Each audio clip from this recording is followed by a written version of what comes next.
Okay, welcome everybody. I'm streaming on two different cameras here at the same time. I'm going to be having a Zoom chat with Sam from Shake Dude. He has his own channel and he agreed to have a discussion debate regarding whether or not the exploitation of animals to live is appropriate or not. So we're going to debate that claim that exploiting animals to live is not ethical. And I'm just about to join the Zoom chat now, so hopefully everything sets up perfectly and we can bring some good conversation to all of you watching now. So stay tuned.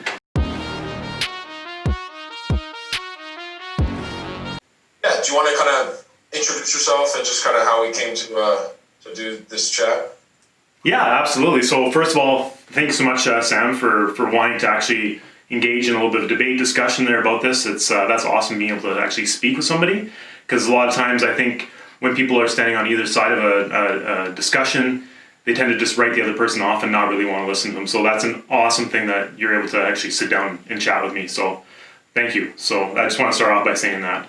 I heard the gist of what you said there, and I feel the same way. So for a little background, basically I posted a video on my YouTube about the Carnivore Diet, and you commented and said, hey, would you be willing to have a debate discussion about like the ethics of not being vegan, and just kind of history on me is like I did the Carnivore Diet about a year ago and I lost a lot of weight, kind of helped me with my health a lot, and at the time, to be honest with you, at the time I was one of those people who was kind of anti-vegan, and since then I've changed, maybe matured a little bit, and I like just when you reached out to me, I thought that it would be a good chance for me to learn from you and kind of maybe both of us understand the other side a little bit better and make good content. Hopefully some other people can learn stuff too if they'd like to watch. So do you want to start out kind of by any claims or proposition? Yeah, so actually I'll give my introduction as well there, kind of about who I am and what my background is. So obviously my name's Adam. I run the YouTube channel Edmonton Vegan Outreach. I've been doing that for about a year and a half now. I've also been an animal rights activist for the same amount of time, so reaching out to people and kind of explaining the what veganism is and just helping people make the connection. So kind of just like a personal history, I don't have any hate for non-vegans. I was a non-vegan for 30 years of my life, so I have some experience kind of on that side of the coin. Then I made the switch about almost 6 years ago. And I was in the Air Force. I eventually got out. My wife, she started looking into veganism for health reasons. And then that led us into the ethical discussion. So then we started watching animal rights documentaries, and we can get into that. I don't want to have to send all these different links and posts and stuff like that. Like we can talk about it, but yeah, we watched documentaries, and one thing led to another, and then obviously I'm also a part of Anonymous for the Voiceless. It's an animal rights organization that they do street activism. That's their bread and butter, so to speak. No pun intended. But they go out, they go out in the street and they actually have conversations just like the one we're probably going to have today, just explaining veganism and making non-vegans aware of the ethical issues behind consuming animal products. So that's kind of my... And so, did I understand it right that at first you started doing veganism as a health thing, and then learned more about the ethical and like animal abuse and stuff, and then kind of got deeper into it? But at that point you were already vegan, right? So I was a non-vegan when my wife started looking into veganism. She researched this girl named Freely the Banana Girl who ate this really raw fruitarian diet, so just 30 bananas a day. And looking back on it now, that's definitely not the way we eat now, right? That is one way to be vegan, but I would suggest that's probably kind of the fringe way of you can eat vegan, right? Just eating nothing but fruit and raw stuff. So we started looking into the health benefits, but then she also gave a link to a movie called Earthlings. It was a documentary, and it showed basically slaughterhouse footage. It showed what's happening behind closed doors when something that the world is not seeing. And I mean, everybody talks about, oh, well, it's good to know where our food comes from, and and give it praise, and and show honor to it. But when you watch that documentary, at least when I watched it, it opened up my eyes to something I've never seen before and never really considered. you think that, animals just go to sleep and that they want to be part of this factory farming and the ethical implications of what happens to them, right? So I immediately made the connection overnight. My wife and I, we gave up all the animal products, gave them to all of our family and friends, and now we have 4 vegan children together. So our immediate family is completely vegan. Outside of our immediate family, nobody's vegan. We might have one vegetarian in the family, but that's kind of where we're at, right? So yeah, interesting, cool. And so I guess when it comes to when we were messaging, I told you I don't even know how much of a debate it'll be, because to be upfront before we get into it, I don't have that much background in looking at or even just thinking about the ethics. And I think that that's kind of like why this interested me, is because I think a lot of people don't, right? It's like we just buy our ground beef and our bacon, and that's just what we do, and it's what we've been doing, right? And yeah. But so I wanted to just start with a couple things. So just at the base level of kind of how I think about the world, I'm very much a libertarian. So I don't care that you're vegan. I don't care if someone is eating meat. That's kind of just how I think about things. And then the interesting thing, and I really want to get into this because I watched some of your videos on YouTube, and I saw one where you were debating a hunter, and it was a really cool conversation. And when she was bringing up some of the health aspects, you said no, I don't really want to debate the health. I want to debate the ethics. And I thought about this a lot, and I think they're pretty intertwined. At least for me, mm-hmm. The health benefits of eating animal products is part of why I justify killing animals. So I don't know. We could start there. Sure. Yeah. And full disclosure, I'm not a dietitian. I'm not a nutritionist, and I don't have that background. I do have some knowledge about why I believe that a vegan diet is sufficient for survival and for thriving. And we can definitely discuss both sides of it. And I'm sure you probably have some great points that you can make for the non-vegan side too. So yeah, I mean, did you want to go first as far as the health side of it? I wasn't thinking of starting in anything specifically with the health, but just kind of talking about how the health and the ethics are intertwined. So I don't know if other meat eaters think this way, but to me, the fact that meat is very nutrient dense is part of why I justify that I kill animals to live. And I think that's also something I should mention too, is at some point this conversation might get down to the essence where it's I'm completely fine killing other living things to live, and you are not that okay with that, maybe, right? Is that safe to say? Yeah. Okay. So I mean, yeah, definitely some good points that you're bringing up. I mean, you're absolutely correct. Meat, an animal's body does have the nutrients and vitamins that you need, right? Well, actually not vitamins, but it has nutrients. It has calories. It has a lot of the minerals that you do need, right? A lot of times vegans are confronted with this question right off the bat. Well, you're not going to be healthy because you need protein, you need iron, you need B12. I can almost see all of the vegans watching this right now just ready to roll their eyes, because we've encountered that conversation, honestly, every single time we have an outreach.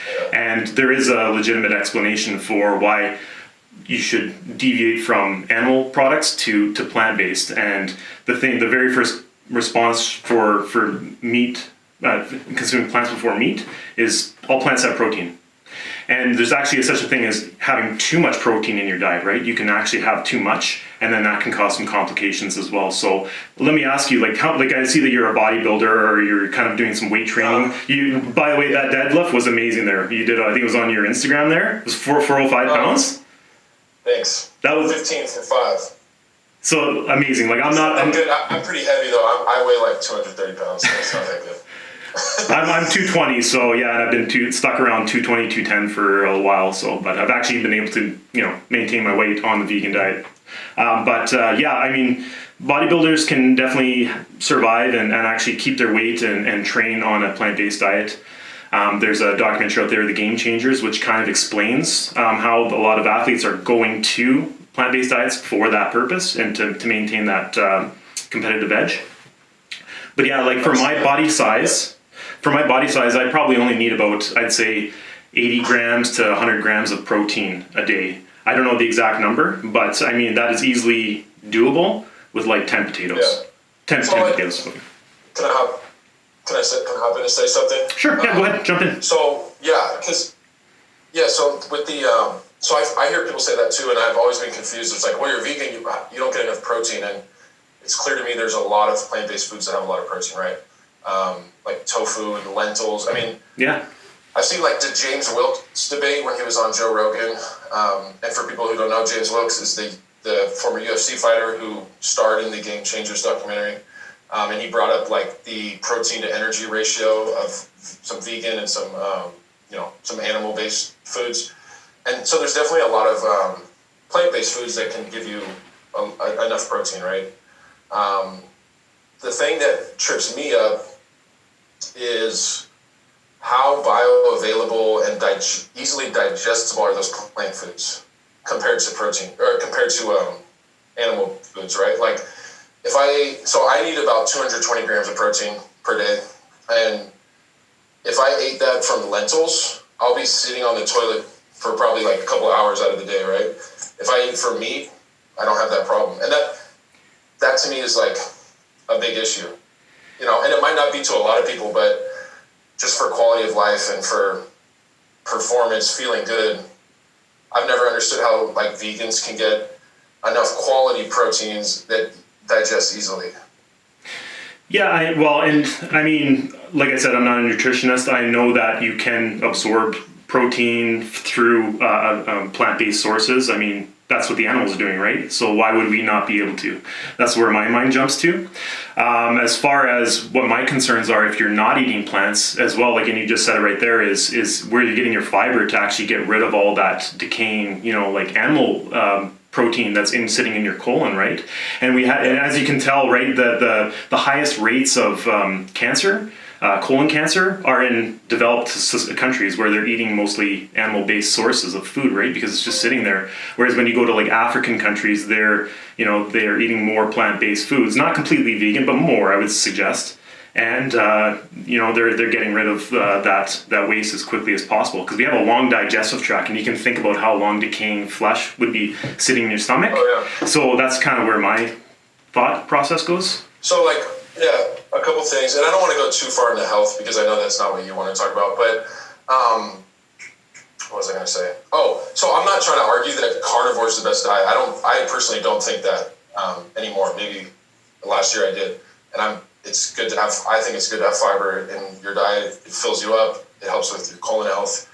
But yeah, like, so in the U.S., right, there's this narrative where it's eat less red meat. Red meat causes cancer, right? But if you look at the percentage of the American diet that is red meat, it's gone down over the years. As obesity, heart disease, all-cause mortality from basically obesity-related illness has gone up, right? So it's hard in these epidemiological studies to separate someone who's eating red meat but is eating an appropriate amount of calories and other plant foods, other whole foods, because you're looking at such a big population of unhealthy people, right?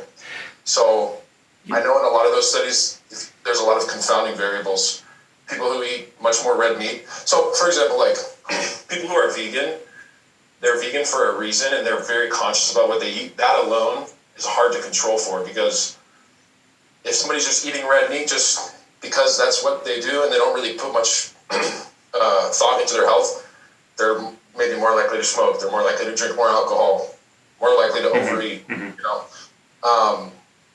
So I don't know. Yeah. Just for me personally, I've tried plant-based for a couple weeks, and I've tried the other end, right? I tried no plants, and I definitely can say subjectively, like, I feel much better when there's animal proteins in my diet. But like I said, I don't want to get too into the health. I mean, if I can just respond to kind of what you were saying there, because I did watch one of your other videos, the one before the last one, and it said that you were having you were feeling really weak and tired, and that was to be expected. Is that something that has happened frequently, or you just had 1 week of eating only red meat and then?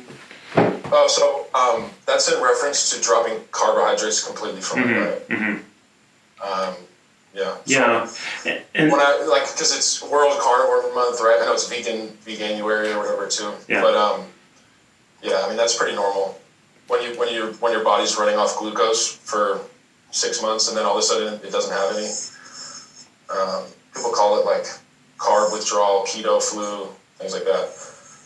gotcha. But Okay. I've been eating red meat with, like I said, I eat a more balanced diet in general. It's just like this month I was trying to go back to carnivore. And I think at one point you said even you were eating sweet potatoes. Did I hear you right? Like you're kind of incorporating some carbs into your diet? Yeah. Yeah. Okay. So not completely Correct. like red meat, like you say you're like meat based, I think you said, right? Yeah. Yeah. Okay. Yeah, and I mean Yeah. So I think there's like this false dichotomy, like you don't have to eat no animal products or no plant products. I don't. yeah, and Out there's this false dichotomy like that. you're absolutely right. Like, and I don't, I won't contest that you have to be completely vegan to be healthy, right? There have been studies, especially in other countries, that you can eat animal foods and still maintain a healthy lifestyle, right? I mean, you can eat a little bit of red meat, but obviously that's when the ethics come into it, which is why I wanted to debate why you should be giving up animal products altogether. But yeah, I think you can be fairly healthy depending on what type of meats you're eating too, right? I mean, a lot of people are eating more chicken with the fried food, that's why we have fast food all the time. That's why our obesity rates are also going up too. So, I mean, it's not just from the red meat alone, it's also from all the other animal products too that we're eating. Dairy, all these, and cheese, very high in calories. Yeah, I mean, I would argue that it's not at all because of red meat. Because, like I said, red meat consumption has gone down as obesity goes up. So, if red meat was causing obesity, you would expect the opposite, right? Yeah, no, I understand. I think red meat, like, obviously coming from a non-vegan perspective, you can probably be healthy having a decent amount of it. Obviously, not eating just only that, but I mean, at the same time, Yeah. you probably want to have plants in your diet too for the fiber and whatnot. So. Right. But let's kind of pivot from the health. So, Sure. Yeah. Like I said, I'm okay killing animals to live, right? Sure. And you think that that's wrong, maybe? Am I correct saying that? So I guess we agreed to the debate being about exploiting animals for the purpose of for living, and I said that it would be unethical, and you're going to argue against saying that it is ethical. Right. So I guess I can give the arguments as far as why I believe it's unethical to exploit, and that would include killing and breeding into existence and whatnot. So maybe I'll start off with just talking about the animal products industry. So we're aware of kind of the numbers of how many animals we're breeding into existence, livestock alone, right? So we have probably about, I'd say around the 90 billion mark. Some reports, they're all over the place, but that's kind of the base mark around that area, 90 billion. And then when you account for all marine life as well being bred, exploited, and killed for food and entertainment and medicine, it's over 1 trillion. So quite a bit of number. It hasn't. Obviously, we can talk about the environmental impact that raising this many livestock and fish is causing. But just coming from an ethical standpoint, the number one question that I ask non-vegans is that how can we justify doing something to someone else that we're not going to have done to us? So that's a question maybe I'll pose to you. So, do you mean like, why would I justify killing cattle if the cattle's not going to kill me? So would we accept this happening to other humans for us to live? So would we bring into existence some race of humans, raise them up so we can drink their dairy milk, slaughter the babies, and then keep them in factory farms just so some humans can have some protein? I get what you're getting at. I mean, and this is something, like I said, I haven't thought about this too much, but to me, my gut feeling, right, is like, well, no, I mean, a human life is worth much more than a cow's life. That's just, right, it's a gut feeling. That's would be my response. Yeah. No, I wouldn't be okay with a population of people exploited for their milk, right? But I am okay that cows do it, Yeah, and I understand the vegan perspective is saying, like, a human life is much more worth than an animal. I agree. I think humans are, more intelligent. We all have we have sentience, we have agency, we have all these things going for us, right? And the fact that we are kind of the top of the food chain, as you can say, right? But what vegans are saying, and I think I may have mentioned this in the video that you may have watched, but is saying that animals are not we're not saying that animals are on the same level as humans. We're just saying they're above taste buds. We're just saying they're above a combo number 1 at McDonald's. We're just saying they're above, all these other things that we reduce them down to, turning, an animal into a chess piece, we're just using them for products when we could have a plant-based alternative very easily if we just invested the money into it, right? A leather couch, right? I mean, we're literally killing an animal, skinning their only way of surviving, just so we can have a nice thing to sit on, right? They have cactus leather, they have alternatives that we can use, right? So it comes down to what justifies us being able to turn something into a product when they don't want to be that product, and if they had a voice, they would use that to say that. So you think it's wrong that we're bringing these organisms into the world to exploit them, right? Like they don't want to be born. It's kind of what you're saying. Well, I mean, if you were to put yourself in their position, would you want to be born into basically slavery, to be slaughtered and then turned into a handbag? And that's your only experience of life is just the misery of going through that process to get to that end product. And I should also mention too, do you feel that animals are sentient? Do they experience life? Do they have feelings? Do they have families? Can they see stuff? Can they, Yeah. Yes to the second part of your question. And then to the first part, would I want to be born to become a handbag versus just not being born at all? Is that kind of what you're asking? Yeah. I have to think about that. I mean, probably not, right? That's my gut would say, no, I wouldn't want that. Yeah. And neither would I, right? It's reasonable to expect that we wouldn't want to experience pain, right? When we hate, we run away from pain. But the thing is they can't run away, right? We've made these conditions that they're stuck inside this system and they're trapped, right? Yeah, and so I think I'm starting to see where you're getting at, because I didn't choose to be born in my body with my parents, right? But there's not some being on earth who's breeding me and saying, hey, we're going to raise this guy to do this certain thing, right? I mean, I guess you could say my parents, but the wrong thing is that we're making these animals have their offspring and then exploiting them. And you can't say the same about us, because there's not some higher being exploiting us.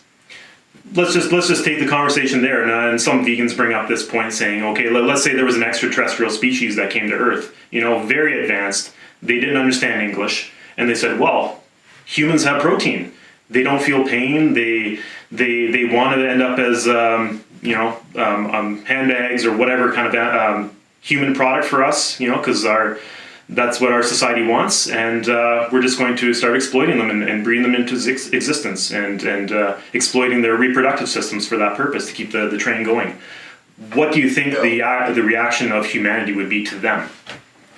We would probably start a war, right? Yeah. We'd probably get every gun and knife out and we'd start fighting them, right? But the thing is animals don't have that ability, because they haven't reached the level of intelligence to be able to rise up, basically, right? Yeah. So that's a good point. And so I guess it kind of comes down to how much of this quality of life, whether it's a leather couch or a combo number 1 at McDonald's, how much of that is worth these lives, right? Because I saw it with the hunter when you talked with her, right? And it's she was saying, well, these animals live a natural life out in the forest, and we don't contribute to the factory farming. And I'm the opposite. I wish I was doing that, but I don't, right? I buy steaks from these chain grocery stores, which are factory farmed. And I think there's a middle ground. I mean, I think this is maybe where we're getting at, is at least pushing to maybe have animal. So is it still wrong if, let's say, they're grass-fed, grass-finished, pampered life for a cow? That's still wrong, right? For me to raise and slaughter that animal. So I would just flip it around and say, would you like to be grass-fed, humanely raised, humanely slaughtered? I mean, probably not, right? you probably just want to live your life and go out on your own means. You'd probably want to die with dignity and not just be hung up by your foot and have your neck slit in a slaughterhouse, right? Saying, guess what? You're going to end up on the menu at McDonald's tonight. You know, like you probably would want to just live a life on your own conditions, right? Yeah. Exactly. Yeah. And I think, like I said, I think it just comes down to quality of life. Like how much is my quality of life worth more over this animal's life? And I like, even after talking with you, I still think it is, you know. I still think it is worth more. And there's like levels to it. It's like, maybe not supporting factory and farming as much, but I think that, if cattle is raised humanely as possible, I don't think there's anything wrong with that.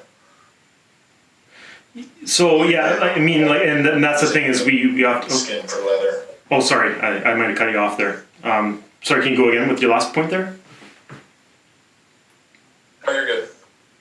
Yeah. So I mean, I was just saying, like, and I don't do this, right? So, go ahead. Yeah. So I mean, I maintain that I think that in order for us to do anything, we should be able to justify why we do it, right? And I mean, if I wasn't willing to put myself in that position, I would find it really hard to put someone else in that position, and I would take that for anything, right? And so obviously we wouldn't want to be the one victimized. So why would we victimize somebody else when we have an alternative? Maybe 2,000 years ago, when there was no plant-based options or the knowledge of plant-based options, we could probably justify it, right? I mean, we're trying to survive in the wild. You see a deer, you're going to shoot it, right? I get that. And you do have to do what you have to do to survive. But now that we have the knowledge and that I find it really hard to find the justification, even for myself, to go back to eating animal products when, I mean, we have a grocery store with even Beyond Meat burgers and all these other plant-based alternatives, right? That avoid animal suffering and not having them go through that kind of experience of pain, torture, and suffering just to end up on our plates. Yeah. So, like, is it wrong if I have a dog, right? If I bred my dog and I had a little puppy and I raised it as a pet, is that wrong? Because he didn't want to be raised as a pet, right? So are you talking about supporting puppy mills? No, I'm saying if I have a female and a male dog, and I had them breed, and I had a puppy that I raised as a pet for 10 years or whatever. Is that wrong too? Because the puppy didn't choose to have that life, or is it different because the puppy has a good life? That's what I'm saying. But are you eating the puppy at the end of its or before its time? Well, its life is still the same, right? Like whether the cow is being eaten after it's dead or not, that doesn't change the cow's experience. It's dead. It doesn't know it's being eaten. So what is the end of life for you? What is, like, I want to focus on that point right there. What is an end of life for you? What does it mean to be dead? No. So you're saying that as long as you give them a life, but a good life, and then you can, once they reach their end of life, that's when you can kill them and eat them. They won't know the difference. Are you aware of like the time frame that it takes to raise and slaughter a cow? We're killing them much. We're killing them much earlier than they would die of natural causes. Yeah. Yeah, exactly. So in the wild, a cow can actually live, I believe it's for about 20 to 25 years. We're slaughtering them at 18 months. So they're still technically babies, and they really haven't developed. They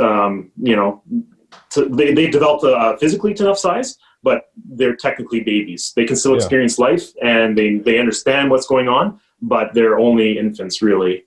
And that's kind of because we have to keep up with the demand, right? Non-vegans want to eat more and more and more, so we can't wait 25 years to feed somebody a steak. Right. So non-vegans are just, they're killing them way before they would have naturally had their end of life. And so you're saying it's better for them not to live at all, right?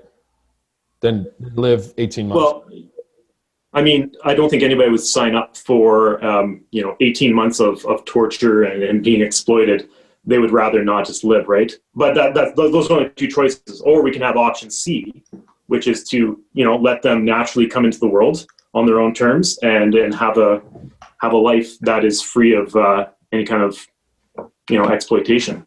Yeah. Right.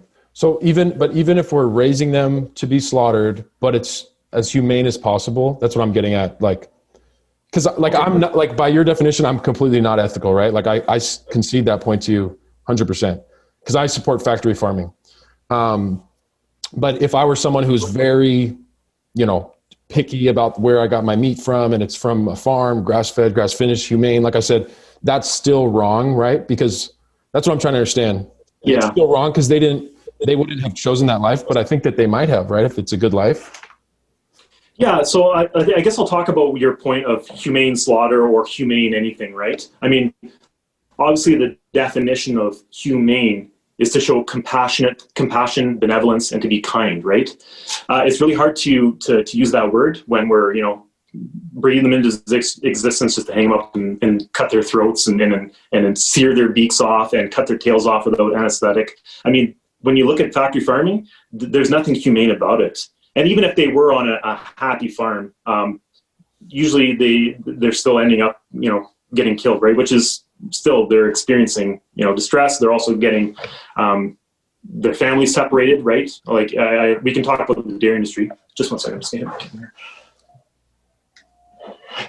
Oh, sorry about that. No, you're good.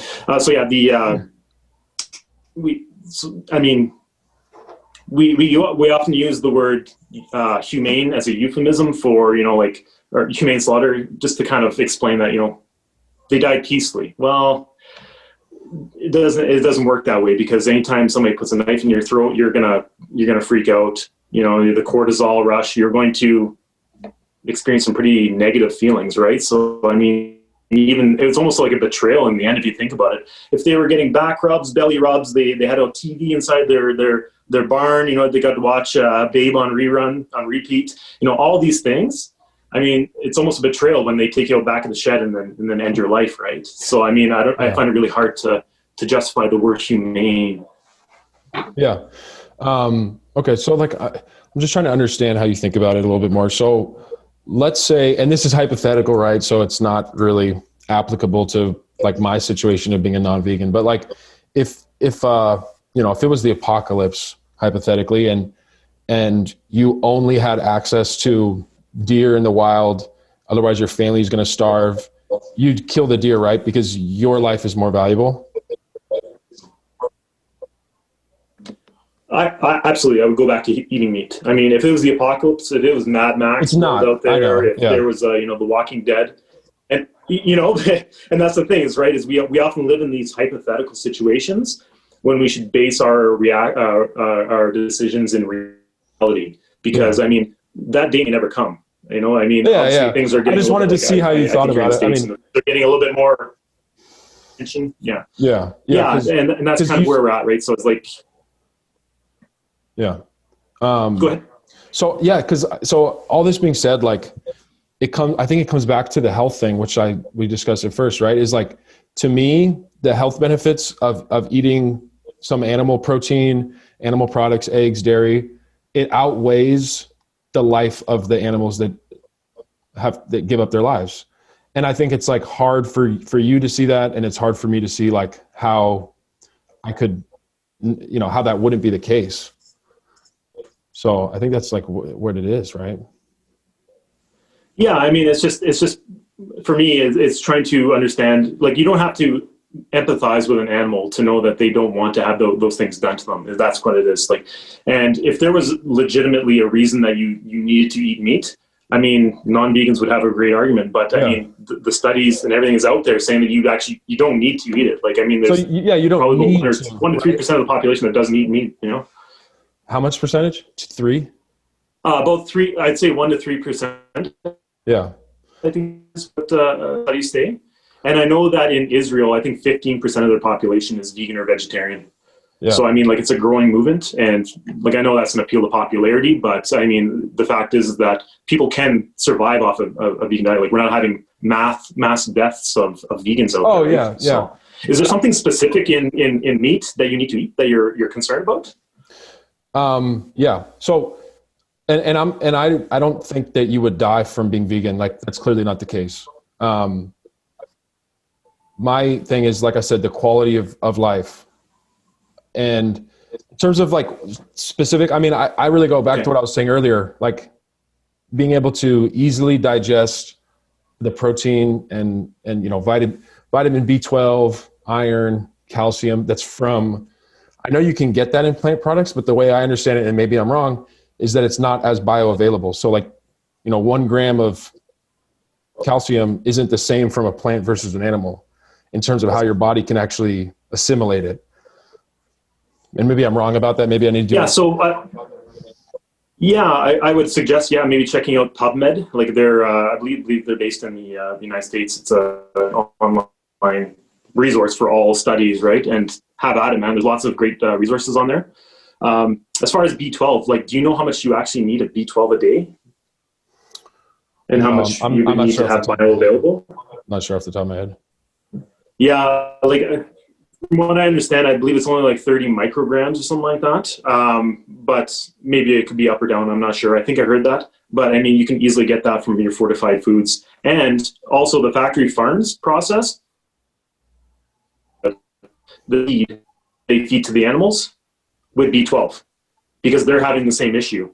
It's just from a natural sanitization process that B12 is actually being destroyed by pesticides and all these things. So we have to go to these secondary sources to find it and supplement even the animals that non-vegans are eating. Yeah. Yeah. I mean, so I guess you're making me realize that I need to do more research into the health aspects of it, basically. I mean, yeah. It's been a subjective thing. Like, and I did not educate myself when I tried veganism, and I literally tried it for 2 weeks. So like, I know that that's not adequate, but just from a subjective, like how I felt on veganism for a couple of weeks versus how I felt, omnivorous or carnivorous, it was just a world of difference to where I don't think I could read a study that would like convince me, but what did your vegan diets consist of? Do you remember? Oh man, it was a long time ago. I don't remember that well. Oh, okay. Yeah. And sometimes like, and that's a very common trend is people like, they jump into veganism to try it out, but they don't know what they're doing. And it's really easy to say, well, it was the vegan diet's fault that I feel like shit, right? Because a lot of vegans out there are junk food vegans and they'll eat Oreos, they'll eat all these things vegan, but definitely not going to give you the results that you need, right? So what I suggest is maybe researching a whole foods plant-based diet. That is the standard for healthy vegan eating. And it's been backed by lots of different researchers, including the Academy of Nutrition and Dietetics. 100,000 of their practitioners, they've basically concluded that a vegan diet can be suitable for all stages of life, for athletes, for pregnancy, for children, all the way up until your death, right? And sorry, and it's going to give you the best outcomes. What was the organization called? The Academy of Nutrition and Dietetics. Cool. I'm going to check that and out. I believe they have about 100,000 practitioners that all kind of concluded this information here. So, I mean, the research on the subject now, it's getting very strong. I mean, there's obviously going to be studies out there that say, you should eat plant-based, and there's going to be the other studies that say stay away from it, but that goes both ways, right? So there's also going to be studies that say meat is the only way to go, or you should be doing the egg diet. I would suggest all viewers there to do their own research and to consider both sides fairly, right? Because, I mean, if you're worried only about health, I mean, you should be looking at a whole foods plant-based diet as well, and considering the information out there. From an ethical standpoint, my first video to watch would be Dominion on YouTube, and to actually watch what happens to animals in the animal product industry. It's about an hour long, and it's undercover footage of what actually happens, and it'll turn your stomach. But I mean, there's obviously going to be some viewers out there that maybe wouldn't be turned by it. But I would always ask them the same question: Would they want to be the one on the screen, right? I think I've seen one. Is Food Inc. Is that one? I think Food Inc. I haven't watched it, but I know that it is like a documentary about that stuff. Yeah. Yeah, I've seen that one. Have Yeah. you seen Farm to Fridge? Have you seen Earthlings? No, the only one I've recently seen was Game Changers, and it was, to be honest, like it was very I don't know a nice way to say it. I was very skeptical of Game Changers because I had a lot of people who were like told me like, oh, I watched this, I'm going to try out veganism, and there was a lot of pseudoscience in there. Yeah, and I mean, but that's not really about the ethics. That was about the performance. Vegans don't even recommend watching the Game Changers. Like, I mean, there is definitely some good information in there, but like from an animal ethics perspective, it's they're telling you, okay, well, you know, just cut down on meat and stuff like that. Like it, so we don't really use that because I mean, it's a mixed message, right? I mean, if you think that it's wrong to hurt animals and exploit them, then you shouldn't just do it on Mondays or Sundays and then just cut it out the rest of the week. It should be just like a lifestyle change, right? So, but yeah, that's kind of where. And so I'd be curious too, like, this is something I didn't look into this very much, but like, I've heard the argument, right, that a vegan diet actually kills more animal lives than a omnivorous diet. Because of because it's such a volume of plants and you need to kill the insects and rodents. Is that what would be yours? I don't actually think that that's true. I don't know, but I just thought that I know that that's an argument people make, and I'd be curious what you say about that. Yeah, so it's actually false. So if you take a look at where crops are actually being grown and shipped to and used for, the vast majority of it goes to animals. So we can feed them the soy, the grains, all these things. And then in turn, non-vegans eat the animals, whereas we could just eat the crops directly and only use 1/10 of what we're using right now. And a fun fact for you is that 1/3 of all Earth's landmass is dedicated to animal agriculture or to agriculture in general. And the vast majority of it is for animals. So, I mean, if we wanted to reduce our environmental impact as well as, make more food available to human consumption, we would not eat animals because then we could take that grain directly and give it to all these starving countries who have no food. So Africa, India, all these developing countries, they send their most of their grain to the United States and to Canada. So basically it's like there's insects need to be killed to grow the grain, which then needs to get fed to the cows. And then we need to kill the cows also. So you're killing more organisms basically, right? Well, you're always going to kill something right in the process. I mean, veganism isn't like a purity test. Yeah. I mean, it's a practical solution, right, to our modern day life. We need to have something to eat, right? And because we have these farms where, tractors are going through and they're cutting up rodents and they're killing insects like that, that doesn't automatically make you a non-vegan. However, that being said, if we had a bunch of vegans running those farms, somebody would figure out a way to avoid those animal deaths as well, right? We could develop different technologies for getting the grains out of the field, but we just have a bunch of non-vegans with their tractors and John Deeres and they go and kill these rodents. So I understand what you're saying is that vegans are responsible for the deaths of animals, but we would find a way to figure out a way to. Do you see like a hierarchy of importance of animal lives too? Like cows are more important than rats that are more important than fleas? Okay, so if I had a choice of stepping on the neck of a cow and stepping on an ant, I would probably step on the ant first. I mean, we don't say we're gonna. Why do you think that? Why is that? Yeah. Well, so I would not. If I had the choice of not stepping on the ant, I wouldn't step on the ant. But I mean, if you were coming down to the point where it's either a sentient animal that doesn't want to die is there. I wouldn't purposely kill a cow, right? Because there's no point to it, right? But throughout our day, we step on ants all the time, right? So I mean, if you want to make that argument that vegans don't really differentiate between insects and animals. I'm just curious what you think. I'm just legitimately curious because I think it becomes a really complex issue, right? Like if I were a carnivore, which I'm not, and I bought one cow from a local farm and it was grass fed, grass finished, that cow could feed me for like 6 months, right? That's the only life that that's ended for my nutrition, right?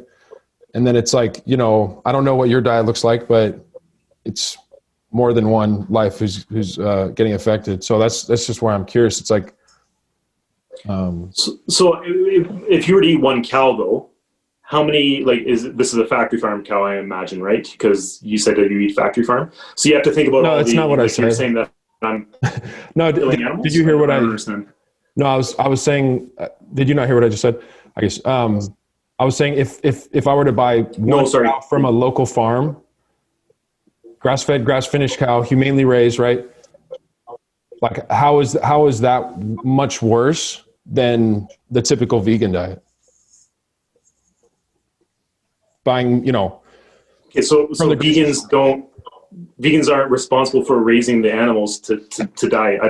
Like, you're saying that because my vegan diet kills some rodents in the field, that I'm causing more deaths than the one cow you killed? I don't understand. Yeah, exactly. Because your whole thing is to not harm animal lives. What does your cow eat though? Grass. But what does your cow eat though? Grass. I'm saying a grass-fed, grass-finished cow. Yeah, you're right.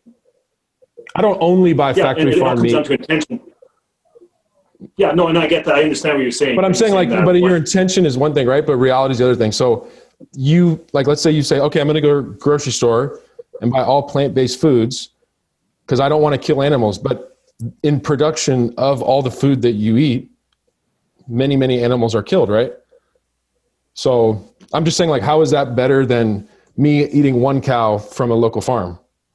I don't understand that. No, and I understand where you're coming from, absolutely. But it all comes down to intention too, right? I'm not intending for those animals to be killed inside the fields. And we don't actually have a real number of how many animals are actually being killed for that purpose, right? We have veganic farming. I mean, so my girlfriend's dad owns mass productions too. So. Yeah, my girlfriend's dad's a farmer, right? And I've talked to him about this, and it's a lot. It's a lot of rodents and insects that are killed in the farm, right? So so it's like, yeah, your intention, but that's why I'm like genuinely curious, because it's like in that hypothetical situation, which is not true because I mainly eat factory farm food, but I just don't understand then how I still don't understand how that's better, you know? And you're right. And then are choosing to be killed, right? Right. Okay. So you're right that rodents are not choosing to be killed, and they're being killed by the tractors and whatever. I get that, you know, the pesticides for sure.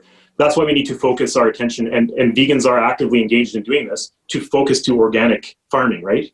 We just can't do it on a major level because organic farming still, non-vegans are the majority and they don't care. They want to use all the land to grow animals in the factory farms. So technically, if we were to find the best answer, the intention of vegans would probably to go to organic farming, so we could have all of our stuff organic without pesticides.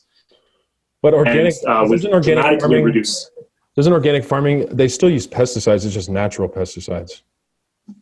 Vinegar and stuff, like, I don't know actually, but you're probably right, yeah. No, they do. I'm sure of it. Yeah. So you're still, so that's what I'm saying, like, there's, like, no one's scot-free, right? And then it comes down to, again, like, this, like, eating some meat in my diet makes me feel the best. It makes me a better person. When I was 280 pounds, I was not a good person to be around. I didn't have energy, right? I wasn't as nice to the people around me, right? Eating meat helps me feel better, helps me sleep better, gives me more energy. So, and I'm killing maybe half a cow a year's life is what it costs for my food. So I don't know. It's just become really like a gray area in my eyes, and maybe I'm wrong, but. Yeah, and I would say that technically that would almost be a fallacy. I would say, like, an appeal to hypocrisy. Like, if vegans can't be 0% death, I should be able to have at least 1 or 2% death, right? We should both be striving to have 0% death, and there'd be nothing stopping you from adopting a plant-based diet, right? I mean, I'm sure you may have some health issues. But the 1 or 2% is worth it for the health benefits. That's the point I'm making. So your cow, let's just go back up to the cow then, okay? So we have a cow that's living on a farm, right? and it's feeding off grass. Like I said, 1/3 of all landmass is dedicated to farms. So what was there before that 1/3? Is that 1/3 of 1/3 landmass converted? Is that 1/3 of the world's landmass? Yeah, of Earth. Gotcha. So let's just back up to like before that farm actually got made with the grass-fed beef on it, or grass-fed cow. Okay, we had forests. What have to happen to the forests to make room for those cows that you're feeding off of? Yeah, I get where you're going with this. So the wildlife was disrupted; they were killed.